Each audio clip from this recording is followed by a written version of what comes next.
Hey everybody, welcome to another week of QC.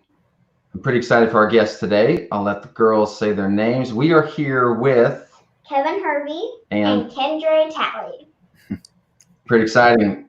Kevin Hervey, professional basketball player. Kendre, head coach at Oklahoma Christian University. So guys, just start us off with very, very important question. What restaurant do you guys miss the most right now in this quarantine season? Good question.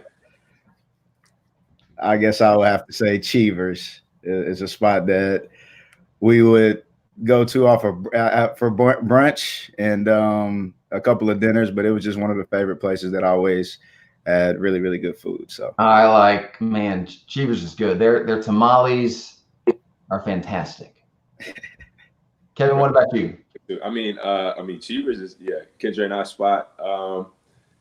My favorite is Osteria, man, and I still go there. Huh. I still go there and get the curbside takeout.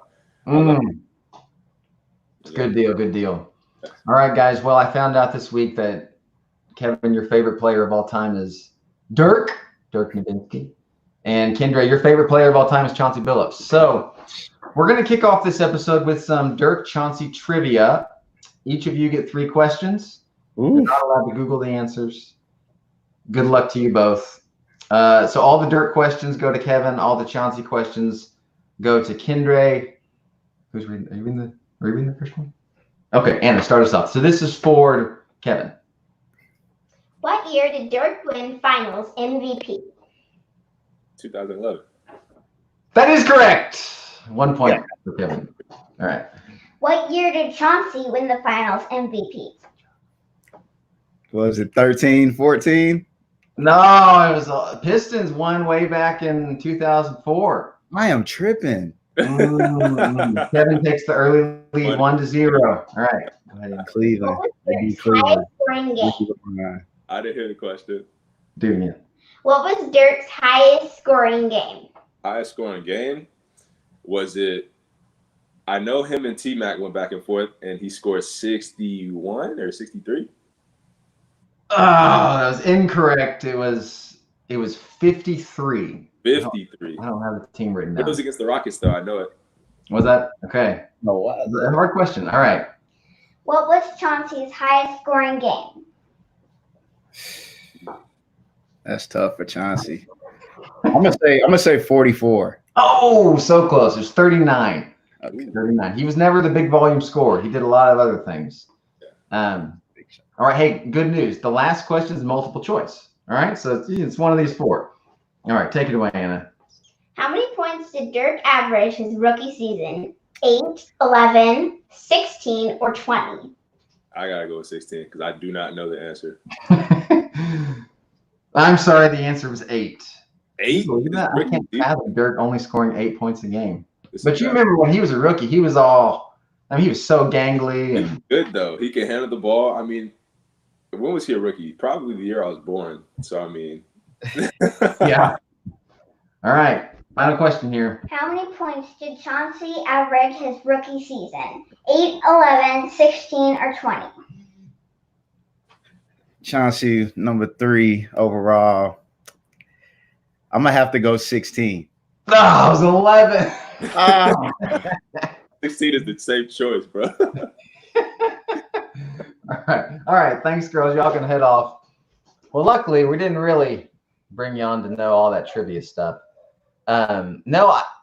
Just so everybody knows, every week we've just been picking random people and asking them questions and getting some encouragement as we all adjust to this new normal, which it does seem like things are slowly but surely going back to normal, and it seems like we can see the light at the end of the tunnel more so now than we could a few weeks ago. But Kevin and Kendre, they both have just really unique perspectives on this and a lot of good things to say. And let's just start. Kendre, I want to start with you here.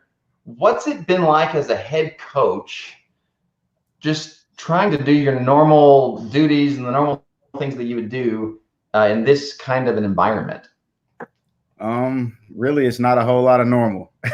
Yeah. I think it's a time that, you know, everyone has had to adjust, and so has, you know, coaches. Usually around this time, we'll be doing a lot of recruiting, a lot of, you know, on-campus visits and everything. But with everything that's going on, that's, you know, that's something that we can't do.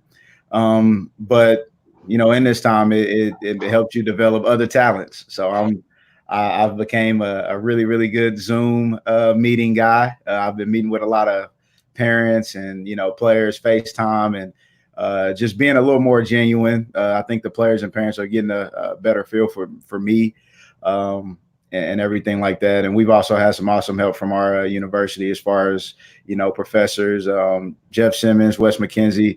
Those are guys that have helped out and also joined in on a few Zoom calls as well to try to give our prospective athletes the most realistic feeling of, you know, what we're about possible. So Now, are you at all concerned that all your athletes are going to just do nothing for the next 6 months and get out of shape for the start of next season? Like, are you giving them workouts or keeping them in shape? We give them workouts and everything like that, but a lot of times when I get bored, I just call, "Hey, what have you been up to? What are you doing? Did you work out today? Are you running? Are you, you know, what are you doing?" So just to stay on top of these guys. And the one thing that we've done is we've recruited guys that want to be good and want to be successful. So I trust them to work at it, but I do have to follow up every now and then just to make sure they're, you know, staying after it. Well, but you're right about the reinventing ourselves. I've thought a lot about that just in the profession of ministry. Like, man, I've never experienced anything like the last 6 weeks of just having to rethink everything that I do as a minister. So that's pretty cool that you're learning on the fly as a coach how to do new things. Mm-hmm. Kevin, I don't even know what's it been like the last few weeks? Like, what are you up to? How are you managing? What kind of routines do you have? Just give us a little update. What's going on with you? Yeah, I mean, the routines part is it's tricky, right? Because every day you wake up and you're like, well, I mean, what am I going to do today? So you got to have those things that you do every single day. And I've managed to, you know, kind of map out like a list of certain things that I do every single day. Crazy last night, man. I was washing my face and I used this stuff on my face, and I was reading over the ingredients because I was just curious. And I have this list of things that I'm allergic to that I try to stay away from. And sure enough, you know, I look at the stuff that I'm using, and one of the ingredients is exactly what I'm allergic to.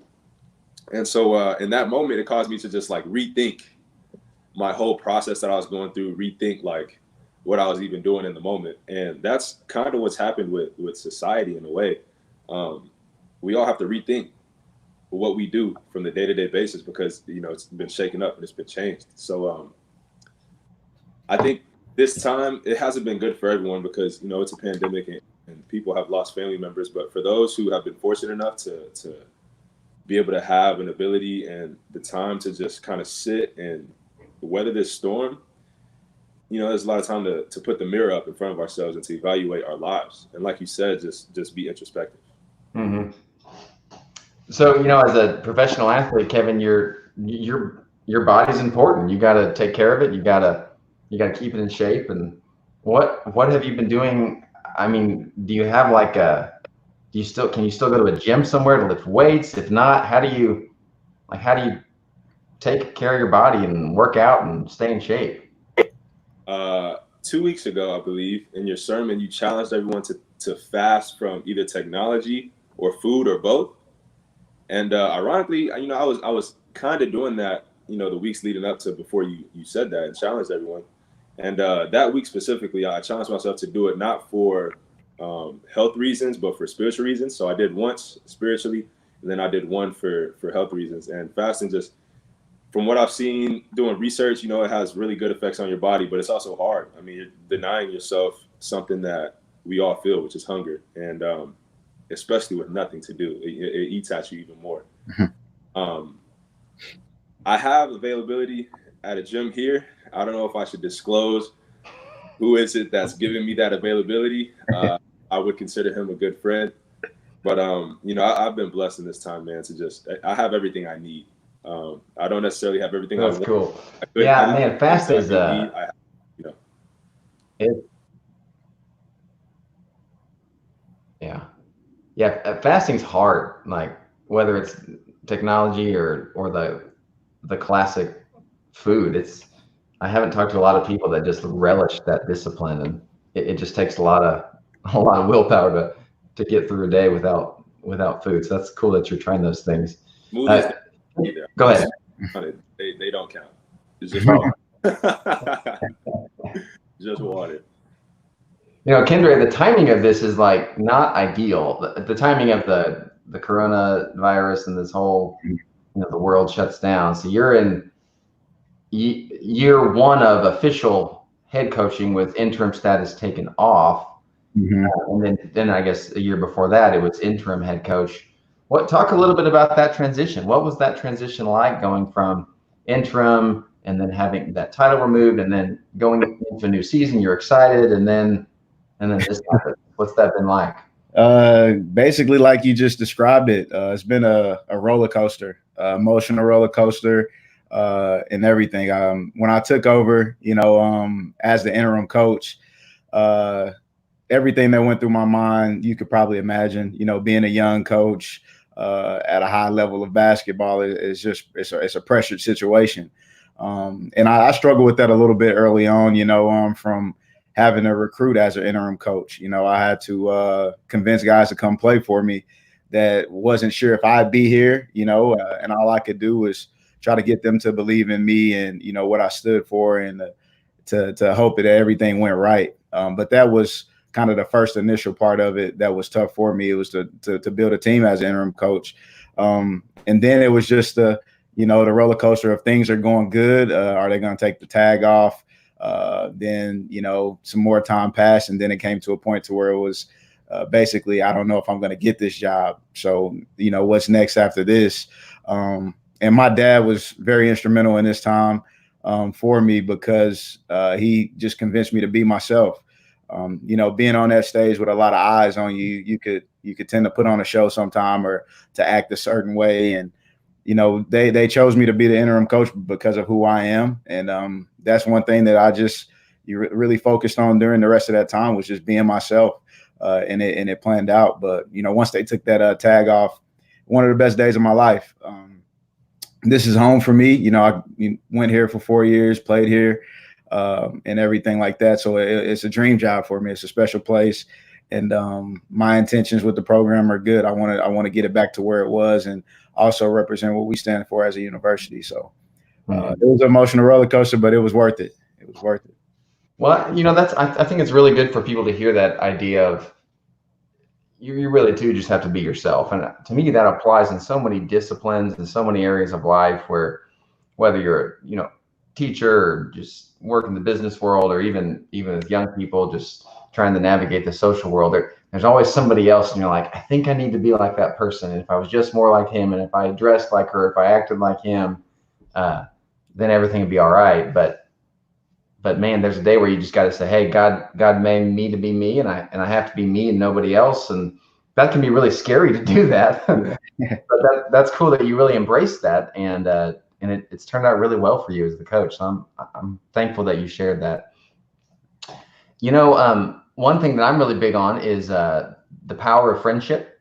I've preached on this a lot. I think that the enemy tends to attack people in isolation. So when we're alone and when we're not connected to other people, I think we're a lot more vulnerable to all sorts of just bad things emotionally and mentally and spiritually. But when we're connected, I feel like that's in a sense our first line of defense. And one thing I've really appreciated about both of you is the uniqueness of your friendship together. So can you guys talk about how did you become friends, and then what your friendship means to you, and even maybe a little bit of how do you maintain the friendship when you're not in the same city and when we're in the middle of the season. So any thoughts on that from either one of you? Yeah, I mean, when I first got to Memorial Road, Kent Hartman and Nancy Hartman introduced themselves to me, and you know, I got pretty comfortable with them. So the weeks after I met them, coming back to Memorial Road, they invited Casey Koval to come with us to lunch one day. And after we finished lunch, Casey, he asked me, he was like, hey, man, you know, we can hang out sometime. I got a house, you know, come through, sit, chill, watch some football or something. So I was like, all right, yeah, cool. Sounds like a plan. And when I get over to Casey's house, Kendre is there. And, you know, we just kind of said what's up in passing. I was there for Casey, you know, and I just had met Kendre for the first time. But the thing about our friendship and how it's grown so organically and pure is that from that moment, you know, I noticed something about him, and I'm sure he did with me, that, you know, it was just like authentic.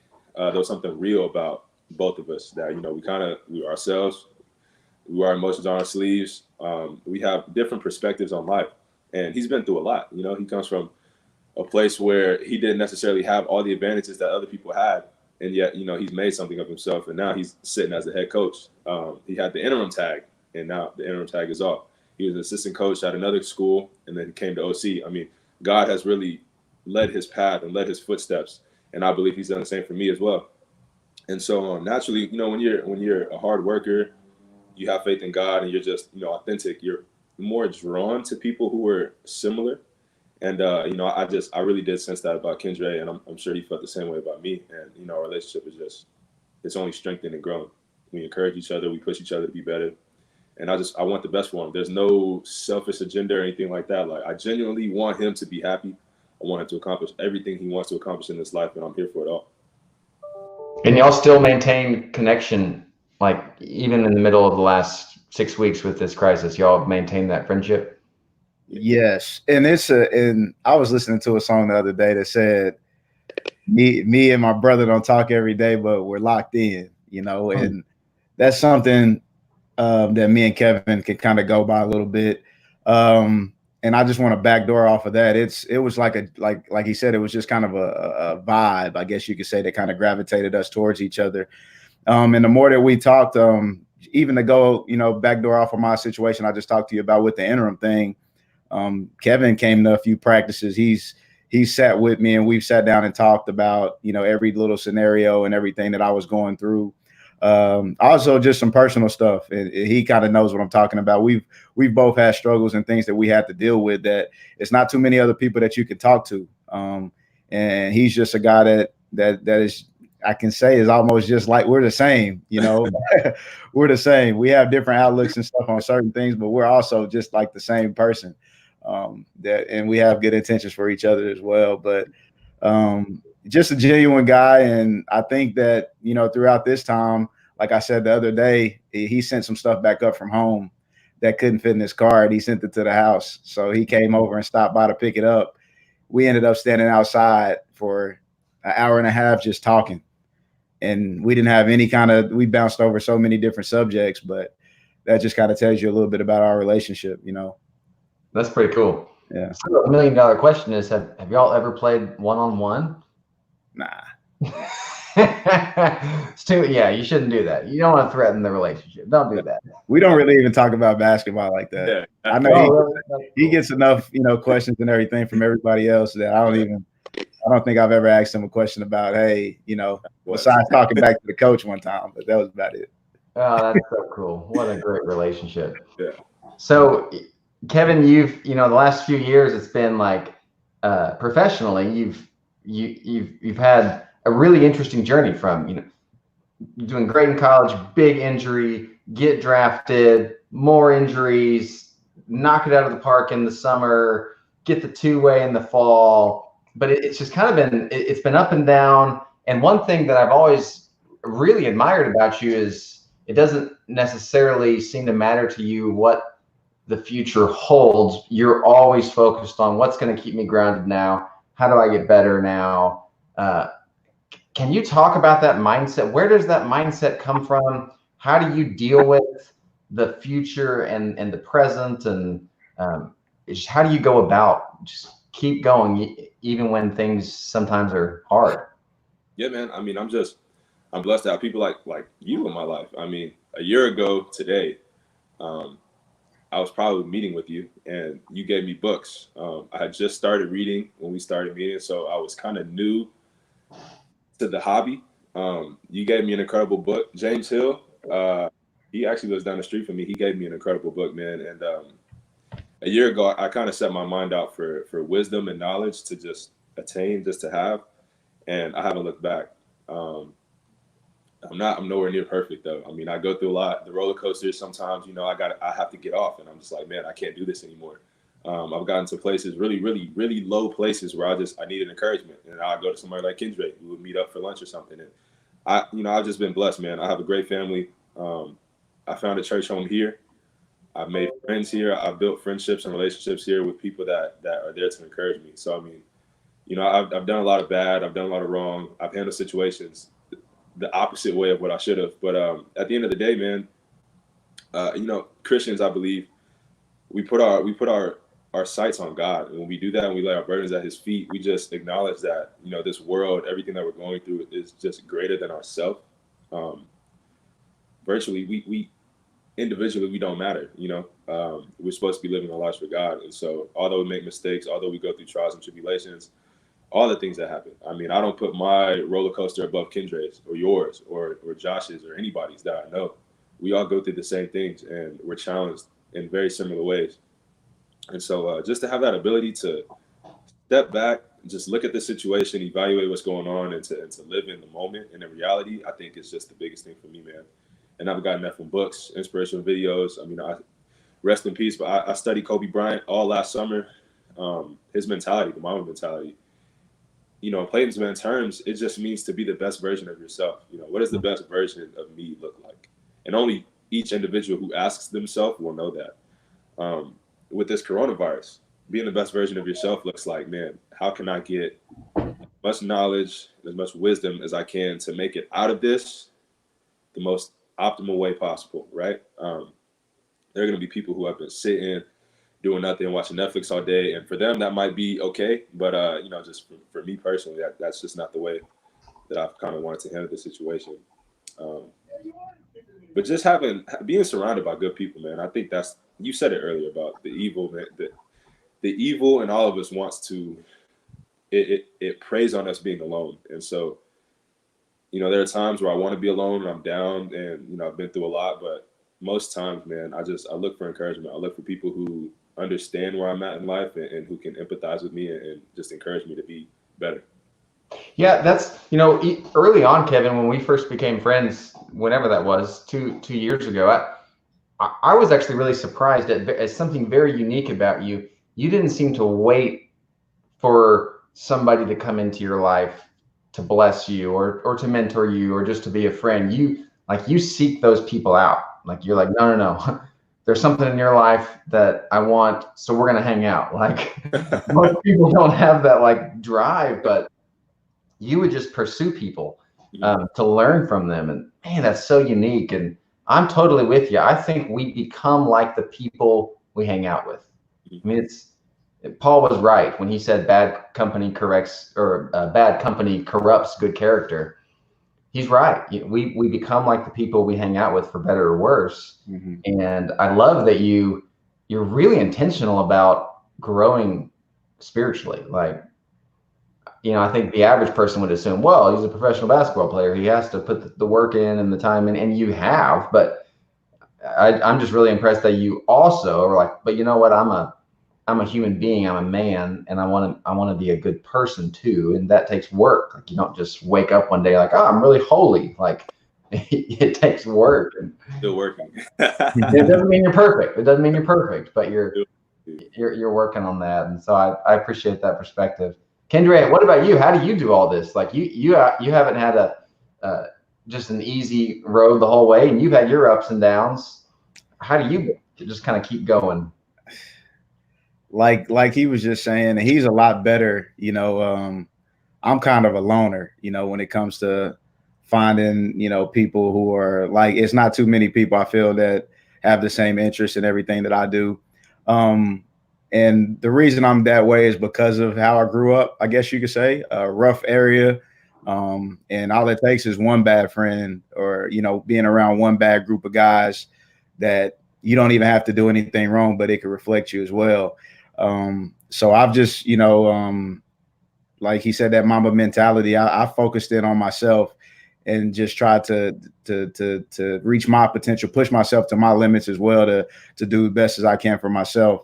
One of my favorite verses is Proverbs 3:5.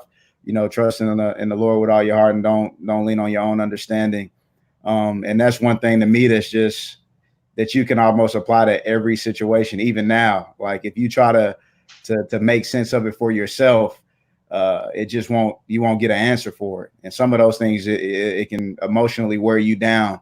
A lot of different situations if you're trying to figure out why on your own, and that's one thing that strengthened my faith a lot, especially during this time. I'm a guy who's super, super busy and moving around. And the one thing that I would always do is say, hey, I'm going to read it from this time to this time every day because of my time limits. I have to do this. I have to do that. I have to do that. But now that you have nothing but time, it's really no excuse, so that's the main thing. I don't read a whole lot of different books. Me and Kevin talked about this, man. Like the only book I can really read is the Bible, unless it just gets me off the back. Yeah. I've just had a lot more time to reflect on myself, to reflect in God, and that's what's really helped me get through this time.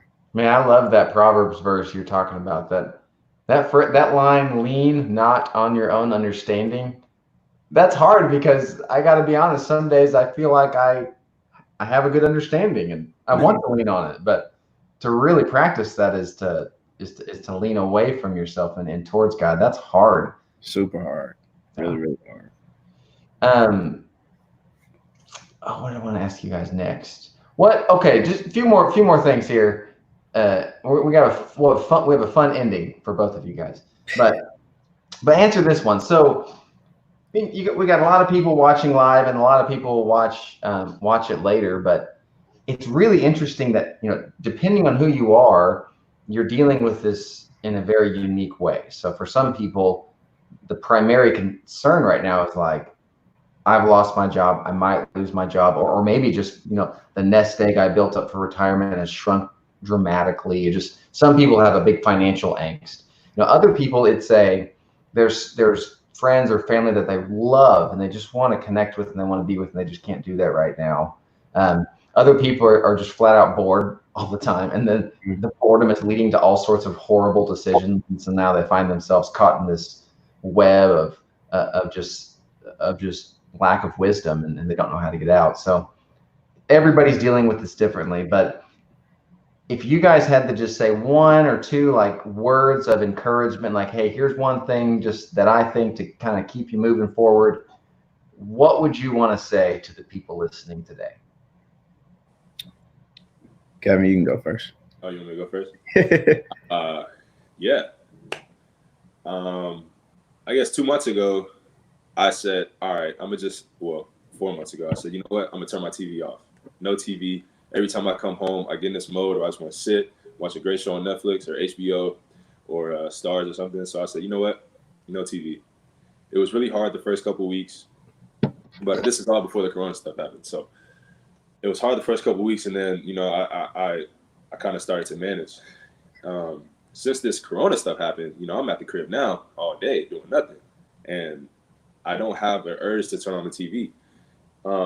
What I would tell people who are at home, who find themselves bored, like, if you're bored, try one day, just say, all right, I'm not turning the TV on all day. There was this interesting quote that I came across a while back, and it was, limitation is a catalyst for creativity. And, we've all been limited to our houses for so long. Now things are starting to open back up, but, we're pretty limited for the most part.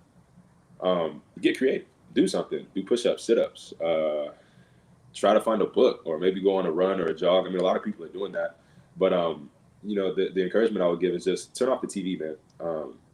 As a society, as a race, how have we gotten to this point, right? In the 1600s and the 1500s, they weren't watching TV all day. They were doing something. You can always find something to do. You should never really be bored per se. Whatever it is that you do during the day, whatever you find that you can, pass time with it or spend your time doing or invest your time doing, just don't waste it. You should never be bored. Mm-hmm. So before Kendre goes here, you mentioned running, Kevin. You're going in and out. I didn't hear what you said. You mentioned running. Does this mean that you actually go out and jog now? So I've been jogging 3 times in the last 2 weeks. Wow. Kevin, that blows my mind. I don't even know if you remember this, but the very first time that we ever hung out, we were talking, and I said something like, "Hey, if you need to stay in shape, I can go jog like 2 or 3 miles with you." And you were like, "What? Anything over the length of a basketball court is too long for me. I will not be jogging with you." I was like, all right. That's Kendre. He saw me running earlier this week, right? I ran. Nice stride. He got a long stride. 3 or 4 minutes. And I'm saying I have on my little toe shoes. I'm focusing on my breathing. I don't care how far I run. I'm trying to control my breathing in the short time that I'm running. So, I mean, I set small goals for myself every day that I want to accomplish. And that day was controlling my breathing while I was doing running. So I went until I couldn't, and I said, you know what? I'm done. I'm not gonna. My mind is blown. Kevin Hervey runs. That's crazy. What Kendre, do you run? A little bit. I usually run a mile before I work out. I work out maybe 4 times a week. So okay, I've extended it a little bit more to right around a mile and a half, 2 miles now. So okay, cool. Well, Kendre, what about you? What do you want to share with our viewers before we hop off? I'm not sure how, but I can see Andrea over here has a question. What encouragement you can give to young athletes during this time? And I just kind of want to address that and to kind of address everybody. What I would say was just to focus on the positive parts of it, especially as an athlete. When you're together as a team and everything, you're basically working on the betterment of that team. And I had one summer right before my 9th grade year of high school where I didn't play summer basketball or anything like that because I wasn't as good as my friends were. So I worked on my own game. I was outside, in the driveway, working on my dribbling, doing a lot of shooting at gyms and everything by myself. So right now, as a young athlete, it's a good time to work on your weaknesses. Work on your left hand. Work on if you're a great shooter, work on your dribbling skills and finishing at the basket. And that's the one thing to work on your weaknesses that I think could really help young athletes during this time. For everybody else, like I said, just focus on the positives. Even with me, a huge negative is not having, when I'm offering a kid a scholarship that can't come visit our campus. Like I said earlier, I've gotten better at speaking to parents and just being a little more genuine to convince guys to come here. And that was a weakness for me. I didn't like doing FaceTime calls. I was a face-to-face guy, shake hands and just show everybody around the campus. But I've had to work on that, and it's made me a better person overall. So whatever it is that you might not be as good at, I would say, focus on that for yourself and just try to get better at it during a time like this. Man, that's good. That's really good. Thanks for sharing that. Question. If I could say something too to that question. Go ahead.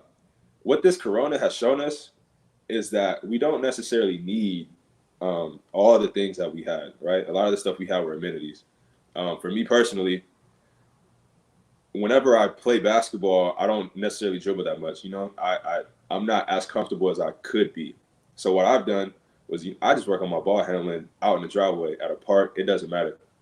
One time I went to a park and there was a 16-year-old kid there working on his dribbling moves, and he asked me to play one-on-one. And so, that gave me encouragement. Him coming up to me and challenging me to play gave me encouragement. And he's just a kid in the park, working on his game. Set small goals for yourself.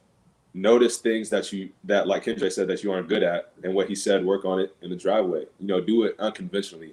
When you do stuff that's unconventional, it gives you confidence that, hey, I can do this. And I'm teaching myself essentially how to do this. And I don't really need anybody else. Like Kendre was saying, certain things that have to do with sports, you don't need anybody to teach you, man.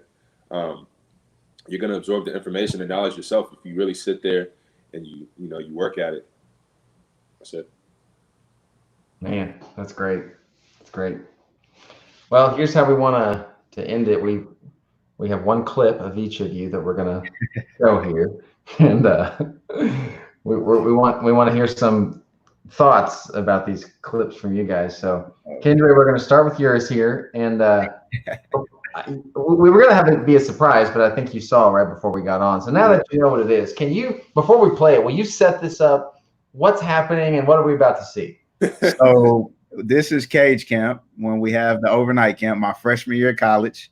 So we have about 400 or 500 kids there in the background circling the floor. And it was one thing that all of the players used to do is a big dunk contest. And a lot of people didn't know me. Some of my teammates, we had just met, and they really didn't know I could dunk and everything like that. So Coach Hayes said, hey, he can dunk. Get out there. You're in the dunk contest, but let him go last. So I said, all right, and everybody else had already done their dunk. And my team is right behind me. The team that I'm getting ready to coach this week, they're right there behind me. And they're like, come on, coach, come on, coach, come on, coach. And I had to think of a dunk. I had never done it. And I went up and finished it. So. All right, let's see the clip. That's funny.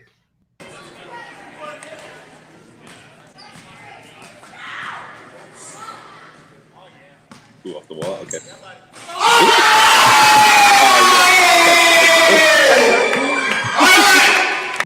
Kendre, that's crazy. How tall are you, Kendre? 5'8". 5'8". Oh man, that's like spun web. I listed myself 5'9" because I wear 2 pair of socks and high top shoes. So. And so you never practiced that dunk. Say that one more time. You had never practiced that dunk. Nah, not that one. Wow. Practice that dunk. So. Okay, now before we move on to Kevin's, where, like, in your top 10 greatest moments as a basketball player, does that dunk make the top 10, or was that just goofy and we're not putting that in the top 10?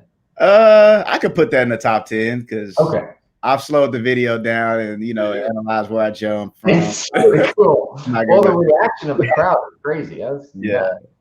What would be, Kendre, what would be your, like, do you have a number one moment for basketball as a player? Yeah, my sophomore year, we won our conference tournament here. And it was the first time ever in school history.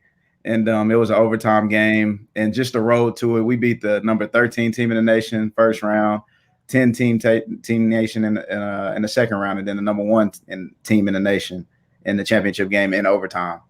And that was to go to nationals, first time it had ever happened in school history. And I ended up getting MVP and everything. But that was just like a huge moment for the university, for the program, for me and my family, because they were there, at the championship game watching it. That's probably my best moment of college. Oh man, that's really cool. Yeah. All right, Kevin, I'm going to start setting up yours, then you're going to set it up too. So this is, I don't know when this was, like a little over a year ago.